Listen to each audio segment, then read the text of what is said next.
옆에 사람에게 그렇게 인사해 주시기 바랍니다. 참 아름답습니다. 또 그렇게 말해 주시기 바랍니다. 본인이 너무 행복합니다. 말이 의사전달이 안 됐나 봐요. 본인이 너무 행복합니다. 옆에 사람 보니까 행복하지 않은가 봐요. 그러면 그렇게 말을 조금 더 당신을 보니 너무 행복합니다. 여러분, 우리가 서로 보면서 행복한 인생, 참 좋은 인생 되시기 바랍니다. 우리 주님이 여러분 만드시고 보시기에 참 좋았더라. 이 말씀이 삶의 현장 속에서 늘 고백되어지고 인정되어지는 그런 인생들 되시기 바랍니다. 마태를 통한 핵심 메시지 또는 마태복음을 통한 하나님의 핵심 메시지, 이러한 의도로 제목을 잡아보았습니다. 마태복음은 구원은 사람의 반응으로 완성되어진다는 것을 보여주고 있습니다. 하나님은 마태를 감동시키셔서 무엇을 기록하게 하셨는가? 그 기록하게 하신 핵심은 과연 무엇인가? 우리에게 남겨주고 싶은 말씀은 무엇이고, 우리를 통하여 또한 후대에게 흘려보내 주어야 될 메시지는 무엇인가? 이것을 바로 정리하고서 마태복음을 읽어간다고 한다면 우리에게 말씀이 양식이 되고 우리에게 말씀이 동력이 될 줄 믿습니다. 복음은 예수 그리스도의 나심은 이러하니라 하고 1장 18절에서 시작을 합니다. 예수 그리스도의 나타나심이 이러하니라. 그런데 예수 그리스도의 나타나심은 은혜입니다. 그렇다면 은혜의 나타나심, 은혜의 시작은 이러하니라. 이러한 말씀이 되어지는 것입니다. 은혜가 나타났는데 은혜를 안 사람이 있고 은혜대로 살아간 사람이 있고, 은혜가 나타났는데 은혜를 모르고 살아간 사람, 은혜와 상관없이 살아간 사람들이 있습니다. 저와 여러분들에게는 은혜가 나타났는데 저와 여러분은 이 나타난 은혜를 알고 은혜대로 살아가는가, 나타난 은혜를 모르고 또한 은혜와 상관없이 살아가고 있는가를 하나님은 마태를 통해서 우리에게 하시고 싶은 그런 핵심 메시지가 아닐까? 사과를 이렇게 자르기도 하고 이렇게 자르기도 하죠. 여러분들이 지금까지 마태복음을 이렇게 잘라서 단면을 보았다고 한다면 오늘은 또한 이렇게 잘라서 단면을 보고 사과를 이런 모습, 이런 모양으로도 볼 수 있구나. 마태를 통해서 하나님이 우리에게 하신 말씀의 모양이 바로 이런 모양도 있었구나 라고 정리할 수 있는 그런 시간 됐으면 좋겠습니다. 은혜가 나타났습니다. 은혜가 시작되었습니다. 이 은혜가 시작된 것을 알지 못했던 요셉이 있습니다. 은혜가 나타나는데 은혜를 알지 못한다고 한다면 그 은혜를 조용히 끊어내려고 합니다. 그리고 이 은혜를 조용히 끊어내려고 하는 사람은 의로운 사람이지만 악한 사람은 이 은혜를 강력하게 저항하며 살아갑니다.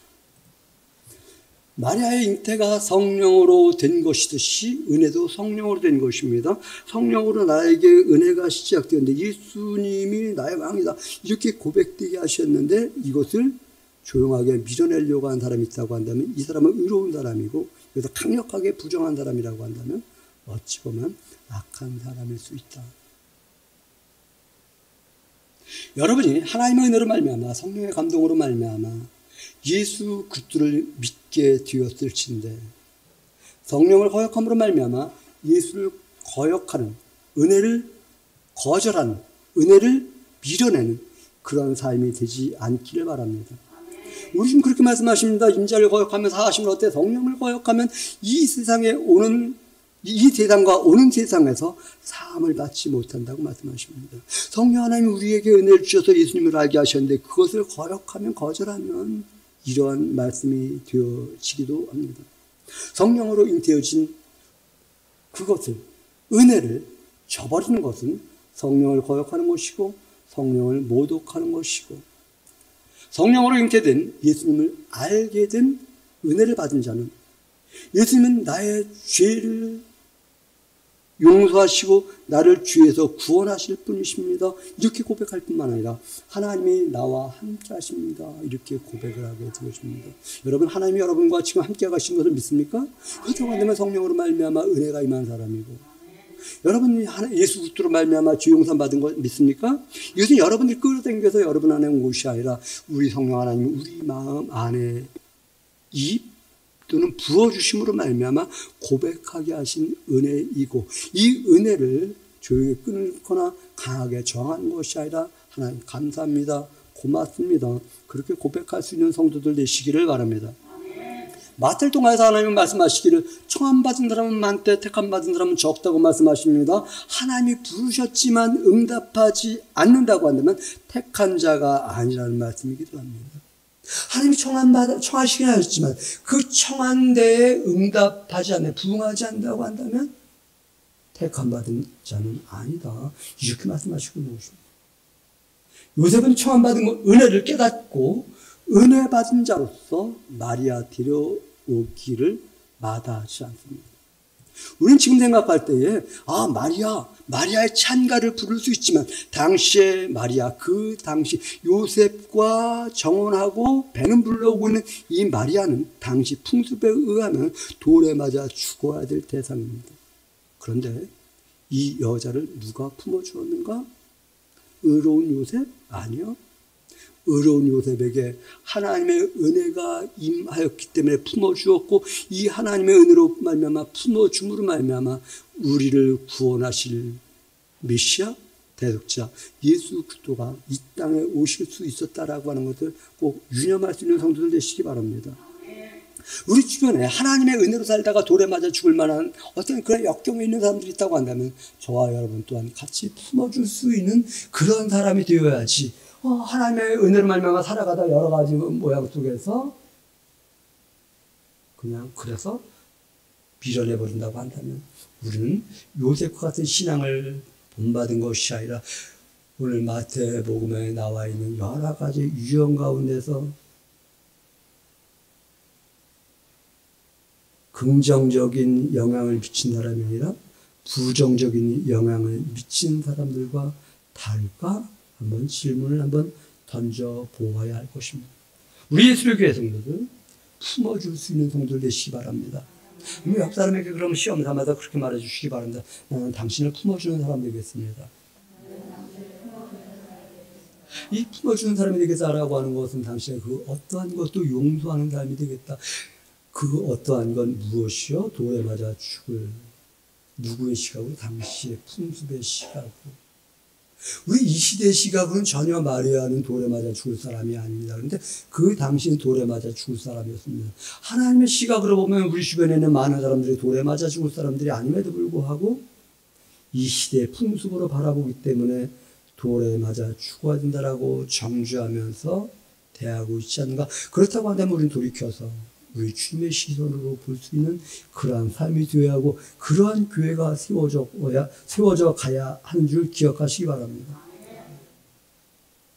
이 요셉의 사건을 뒤로하고서 이제 우리가 잘 아는 동방에서 별을 연구하는 박사들을 소개하고 있습니다. 동방에서 별을 보고 연구하던 이 박사들 말입니다. 이 사람들도 은혜 받은 사람입니다. 별을 보고서 어떻게 유대 땅에 이스라엘의 왕이 태어날 징조로 볼 수 있었는가 하는 것입니다. 우리는 살아가면서 많은 현상을 바라봅니다. 그 현상이 이제 흘러가는 현상들로 머물 수가 있는데 어찌 보면 천문학을 연구하는 사람으로서 많은 별들 가운데 그런 현상이겠지 이렇게 여길 수 있음에도 불구하고 이것은 유대 땅에 이스라엘 왕이 태어날 징조로 분별할 수 있었던 것, 이것은 그의 지식으로 되어진 것이 아니라 그에게도 분명 성령 하나님의 감동을 주셨기 때문에 가능했을 것이고, 이 성령의 감동하에 있을 때 그는 어떻게 했는가? 반응했다. 역반응한 것이 아니라 순반응을 했다. 우리 예수의 성도들 하나님의 감동이 왔을 때 순반응하며 살아갈 수 있는 그러한 성도들 되실 수 있기 바랍니다. 반면 이것과 대조를 이루는 한 사건을 보여주고 있습니다. 조상 대대로 은혜 받은 부류라고 하면 너무 언어가 좀 그렇죠. 품격이 없죠. 조상 대대로 은혜 받은 유형의 사람들이 있습니다. 제사장, 서기관, 바리새인, 그 사람들은 하나님의 은혜를 받은 사람들이었습니다. 그런데 그들도 역시 유대 땅 베들레헴에서 이스라엘 왕이 태어날 것을 알았지만 그 태어날 것을 은혜 받은 것대로 살아간 것이 아니라 자기들이 받은 은혜의 특권을 남용하며 살아갔다라고 하는 것이. 동일한 선상 속에서 헤롯을 소개합니다. 헤롯, 유대 땅의 총독이라고 하고 유대 땅의 왕이라고도 말을 하죠. 분봉왕이라고도 말을 하죠. 한번 잠정적으로 생각해 보자고요. 우리 원주시장 은혜 받은 사람일까요? 아닐까요? 아니요. 은혜 받았기 때문에 그 자리에 있죠. 그런데 그 받은 은혜를 남용하고 있는가? 그 받은 은혜를 가지고 제 역할을 하고 있는가? 여러분 은혜 받은 사람 맞나요? 은혜 받은 그 은혜를 남용하고 있는가? 그 받은 은혜로 선용하고 있는가? 이런 말입니다. 은혜 받은 사람입니다. 우리 은혜하니까 하나님을 믿는 이러한 개념으로만 생각하겠지만 하나님이 주신 통치권을 소유했다라고 하는 것 은혜입니다. 그런데 그것을 가지고 남용하는 삶을 살았다는 것을 대주에서 보여주고 있는 것 아닐까요? 동방박사들 하나님을 모르는 사람들이었습니다. 헤롯 하나님을 모르는 사람들이었습니다. 동방박사들은 받은 은혜에 순기능을 하고 헤롯은 받은 은혜에 역기능을 해서 어떻게 합니까? 두 자리 이하로 다 돼요. 어떤 단어를 여기서 끌어와야 될까요? 살육한다고 해야 될까요? 은혜가 어떤 사람에게는 꿈을 통하여서 어떤 사람에게는 별을 통하여서 어떤 사람들에게는 닭 울음소리를 통해서 은혜가 임했는데 이러한 것들은 은혜의 수단으로 사용되어지기도 하는데 이 은혜의 수단으로 사용되어졌을 때 그 은혜를 내가 알고 그 은혜에 맞는 반응을 하며 살아가는가. 은혜 정점이신 예수님이 살고 계실 그 당시 말입니다. 요한이 이렇게 말합니다. 회개하라 천국이 가까웠느니라 이렇게 전파를 합니다. 그리고 회개에 합당한 열매를 맺고 임박한 진노를 피하라고 말씀하십니다. 회개에 합당한 열매를 맺고 임박한 진노를 피하라고 말씀을 합니다. 은혜의 과정은 회개고 회개의 결과는 임박한 진노가 피해지는 것입니다. 이 말은 은혜의 과정 속에서 회개가 되어지지 않은 사람에게서 임박한 진노가 피해질 수 없다는 언어가 같이 성립됨을 우리는 염두하셔야만 합니다. 임박한 진노에서 마태를 통하여 하나님 말씀하십니다. 하나님은 손에 키를 들고 정하게 하다. 알곡과 쭉정이를 구별하는 일을 하신다고 쭉정이는 꺼지지 않는 불에 던진다고 말씀하시고 또한 다른 면에서는 이렇게 말씀합니다. 이 무익한 종을 바깥 어두운 데로 내쫓으라. 거기서 슬피 울며 이를 갈미 있으리라고 말씀하십니다. 그렇기 때문에 우리 주님은 그렇게 말씀하시는 거예요. 회개하라. 천국이 가까웠다 그러면서 그물을 깁는 베드로와 안드레에게 나를 따라오라고 말을 하고 그물을 던지는 이든가요?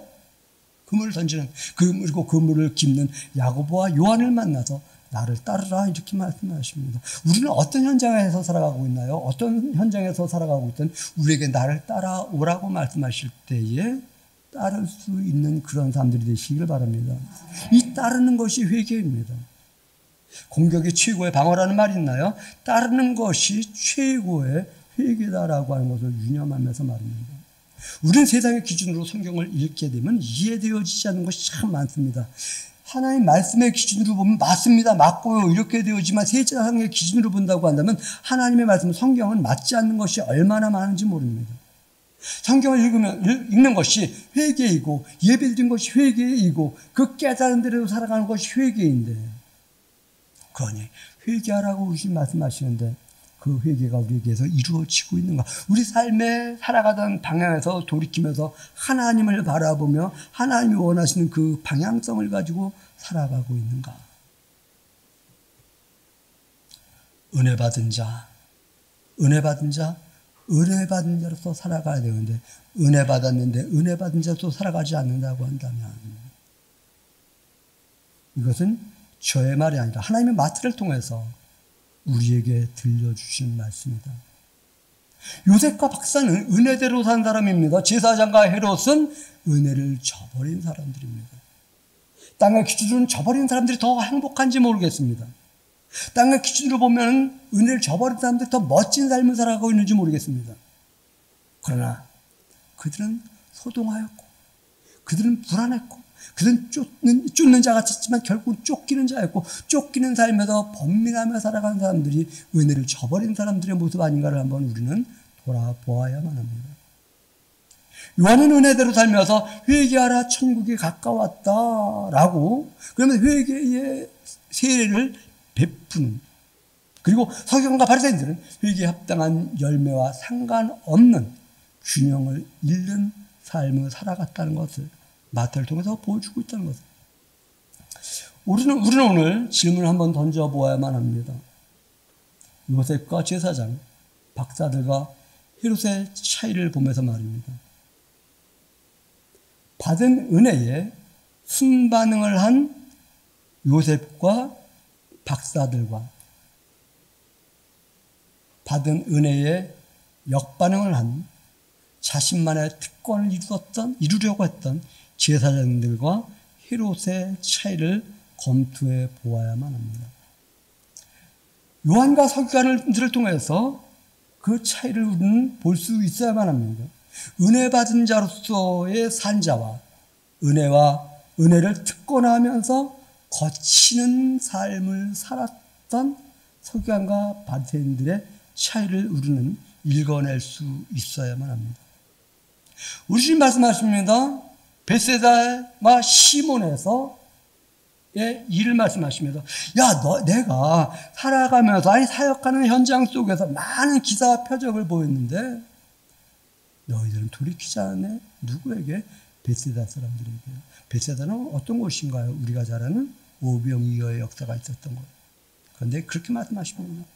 화했을 진저 고라시나, 화했을 진저 벳세다야, 이렇게 말씀하십니다. 우리 삶의 현장 속에서 이 벳세다는 하나님의 은혜가 풍성하게 머물렀던 곳임에도 불구하고 그 머물렀던 은혜와 상관없이 살았기 때문에 화있을 진저 이런 음성으로 우리가 들려지는가? 하나님 우리에게 은혜를 베풀었음에도 불구하고 은혜와 상관없이 살아간다고 한다면 저와 여러분에게도 동일하게 화있을 진저 이렇게 말씀하지 않을까? 한번 돌이켜서 돌려갖고 한번 볼 수 있어야 되지 않는가?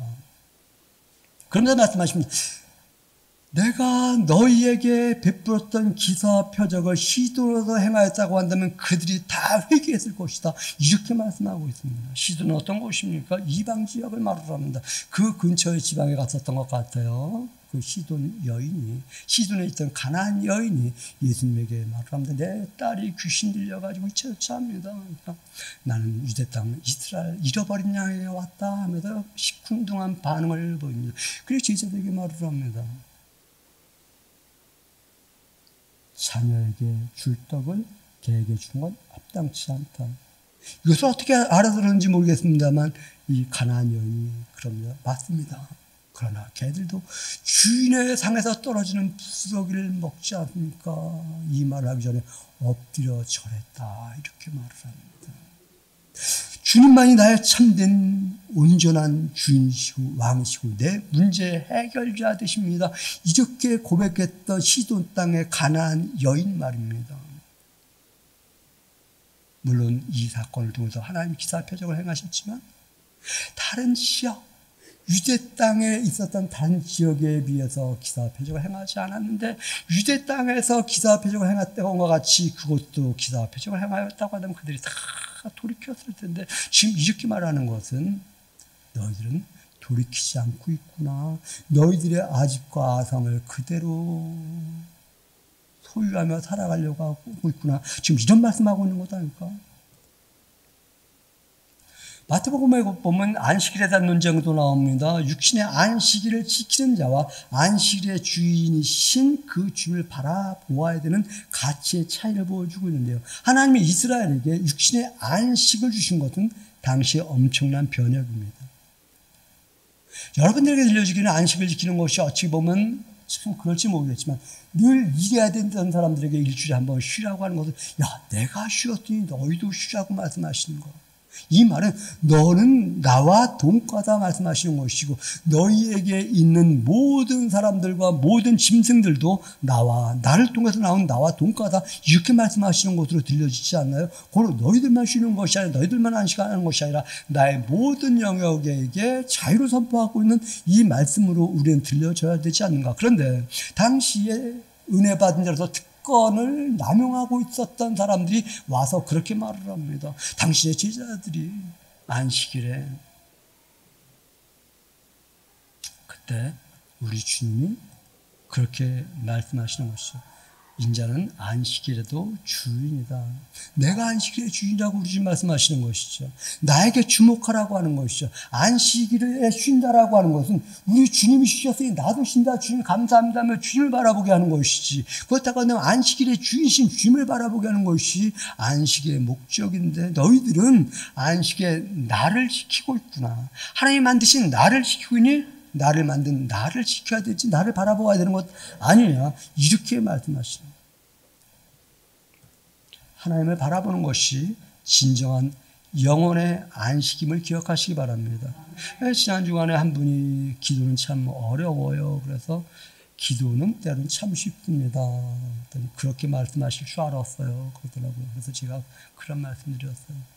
요즘 불멍이라는 것이 유행인 것 같더라. 난 불멍이 잘 모르겠는데 하나님 앞에서 한번 멍 때림으로 말미암아서 하나님이 내 안에 들어올 수 있는 시간을 만들어 놓는 것. 하나님께 나의 촉수를 내밀면서 주님 아니면 내가 살아갈 수 없습니다. 주님의 에너지가 나에게 오기를 원합니다. 이러한 마음을 품는 것. 이것이 기도인데 그때 하나님이 나에게서 하나님의 에너지가 하나님의 기운이 나에게 오므로 말미암아 나에게 충만한 안식이 임한 것 말입니다.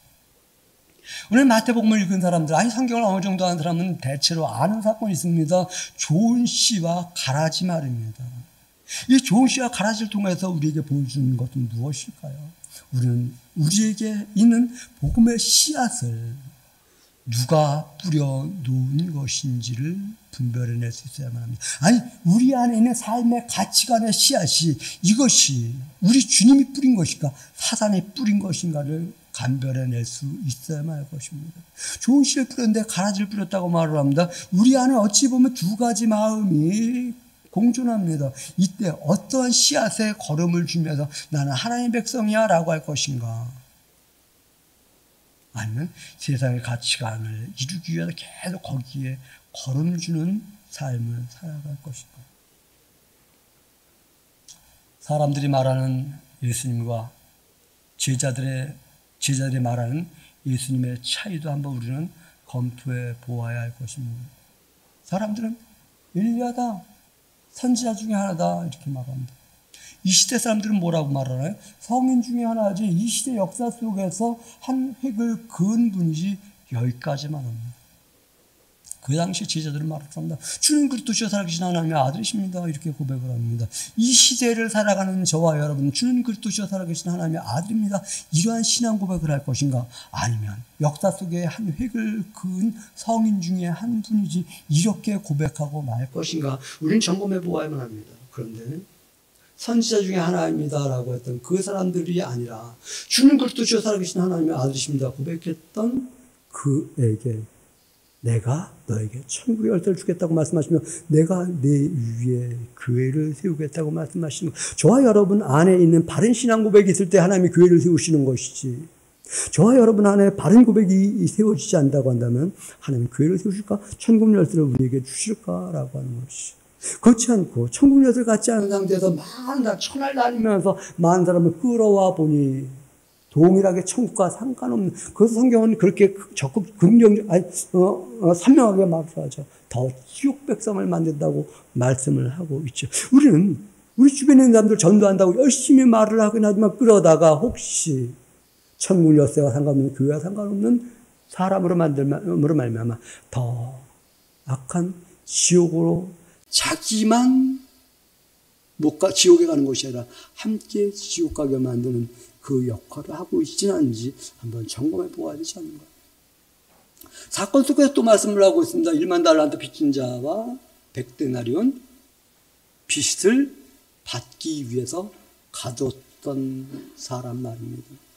나는 탕감받은 사람으로서 용서해주는 삶을 살아가는가? 나의 이익과 유익을 위해서 살아가고 있는가? 우리 주님께서 우리에게 용서해 주신 것은 용서하는 삶을 살라고 한 것이지, 너는 나에게 갚아야 할 것이 있어, 이렇게 말하기 위해서 우리를 용서하신 것인가?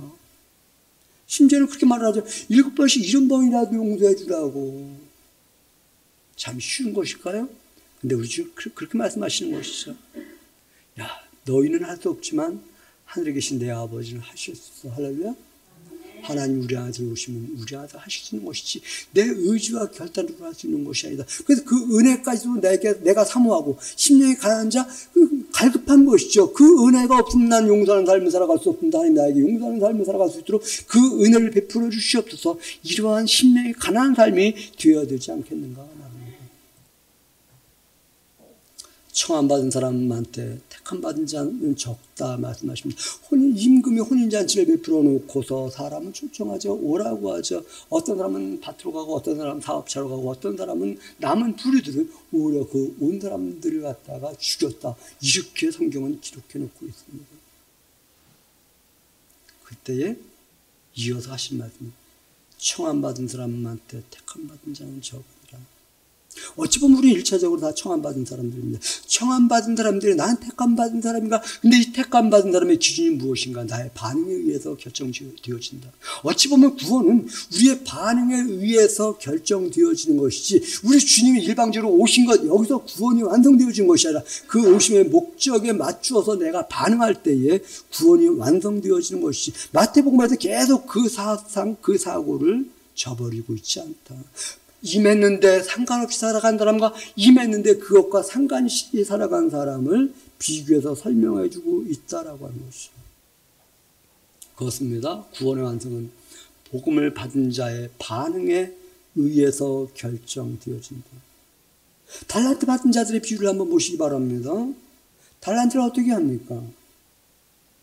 장사해서 또 묻어두어서. 누가 편했을까요? 바라보는 시각에 따라 다릅니다. 장사하는 거 힘든 것입니다. 묻어두는 거 쉬운 것입니다. 근데 이 묻어두는 것이 때는 공고합니다. 장사할 때, 장사하지 할 때 흥이 납니다. 하나님으로 말미암아 받은 것을 가지고 장사할 때. 다음 주일날 우리가 헌신 예배 드린다고 광고를 할 건데, 이 헌신 예배 드리기 위해서 내게 주신 재능을, 달란트를 활용할 때 이것이 재밌는 사람이 있어요. 정말 신나는 사람이 있어요. 그런데 그건 묻어두고 나와는 상관이 없어. 이렇게 반응하는 사람들이 있을 수 있지 않는가? 우리는 한번 점검해 보아야 된다는 것입니다. 하나님이 우리에게 주신 재능을 가지고 우리는 어떻게 사용하고 있는가? 대표 기도자로서의 기능은, 또는 찬양 드리는 것으로서의 기능은, 예배자로서의 기능은. 여러분, 오늘 우리가 이 예배드림이 허비되어지는 것인가, 아니면 좋은 일에 동참하는 것인가를 한번 점검해 보아야만 합니다. 향유를 부은 여인을 통해서 하신 말씀이 무엇인가요? 우리 주님이 말씀하신, 야, 너 참 좋은 일 했다. 그런데 땅의 가치관과 기준을 가지고 살아갔던 제자들이라고도 하고 제자라고도 하는데, 여기서 대표적인 인물이 유다죠. 그는 역반응을 보이면서 어디요? 제사장들에게 가서 예수님을 팔았다. 우리는 하나님이 주신 은혜를 가지고서 나의 특권을 이루기 위한 삶의 목적과 방향성을 가지고 살아가는가, 아니면 하나님이 우리에게 주신 은혜, 나에게 주신 은혜를 가지고 주님이 주신 것이 주님을 위하여 살겠습니다, 이렇게 고백하며 결단하는 삶을 살아가고 있는가. 28장일 겁니다. 아마 경비들과 마리아 일행을 통해서 보여주는 차이가 있습니다. 경비병들에게는 하나님의 사자가 침묵을 합니다. 그런데 마리아 일행에게는 무서워하지 마. 하나님이 우리에게 침묵하시는가, 하나님이 우리에게 두려워 말라고 말씀해 주시는가. 여러분들이 살아간 삶에서 걱정하지 마, 내가 너와 함께해, 이런 마음을 하나님이 여러분에게 주시는가, 아니면 여러분 마음에 아무런 반응도, 아무런 느낌도 없게 하시는가. 어찌 보면 마지막 기사 부분에 겟세마네 사건 말입니다. 겟세마네 사건과 부활 이 사건 속에서 로마 병정들은 옷 나누는 일을 합니다. 누가 이 옷을 얻을 것인가 제비뽑고 어찌 보면 음흉스러운 미소를 지면서 내가 제비뽑아서 이거 내 거 되었네 이러면서 희낙낙했을지 모릅니다. 그런데 반면에 동일한 로마의 녹을 먹고 있었던 제사장은 말입니다. 이는 참으로 하나님의 아들이었도다 이렇게 말씀하고 있는 말입니다. 저와 여러분은 우리 주 예수 그리스도를 말미암아 내 삶의 현장 속에 조금만 이 땅에서의 유익 얻는 것 때문에 희낙낙하는가 아니면 삶의 예수 그리스도는 나의 참 왕이십니다. 나의 임금이십니다.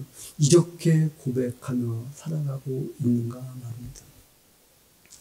마태복음 통해서 우리는 정리해야만 합니다. 은혜 받은 자이니 은혜 베푸는 자가 될 것인지 은혜 받은 것을 듣거나 하면서 남용하며 살아갈 것인지 이것을 금명하게 비교하며 보여주고 있다는 것을 우리가 찾아내지 못한다고 한다면 우리는 우리의 신앙의 바른 기준을 세우기가 쉽지 않다. 천국이 누구의 것인가?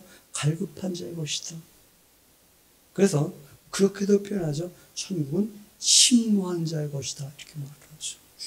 주님이 내게 오셔야만 나의 삶의 목적과 방향성의 가치가 있습니다.